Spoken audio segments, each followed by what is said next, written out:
एक छोटे से पहाड़ी गांव में आरव नाम का 14 साल का लड़का रहता था।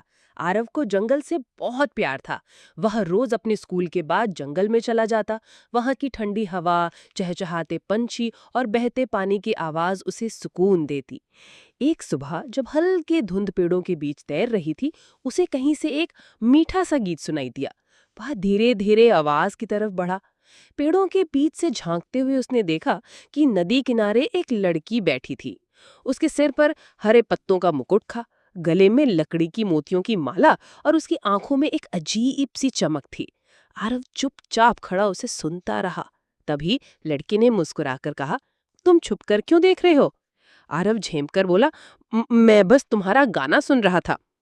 उस दिन के बाद आरव और उस लड़की की रोज मुलाकात होने लगी। लड़की का नाम नैरा था। नैरा ने आरव को जंगल के कई रहस्य दिखाए। छुपे हुए रास्ते, जादुई फूल और साफ पानी वाले झरने। हिरन, तोते और गिलहरियां उससे बिल्कुल नहीं डरते थे। आरव को ये सब जादू जैसा लगता।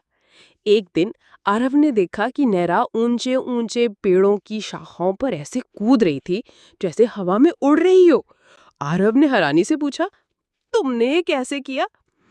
नैरा हंसकर बोली, जंगल ने मुझे सिखाया है। लेकिन एक शाम जब दोनों पुराने बरगद की पेड़ की जड़ों के पास बैठे थे, आरव ने पूछा, तुम गांव में क्यों नहीं आती?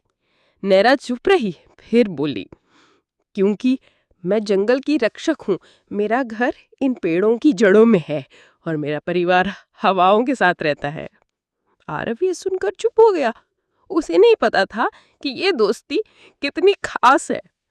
कुछ दिनों बाद गांव के लोग कुल्हाड़ी और रस्सी लेके जंगल में आए। बड़े बड़े पेड़ गिराने लगे। पक्षी घबराकर उड़ गए और हवा में डर सा फैल गया। नैरा के चेहरे पर चिंता थी। अगर ये ऐसे चलता रहा तो मेरा घर और मेरे दोस्त सब नष्ट हो जाएंगे।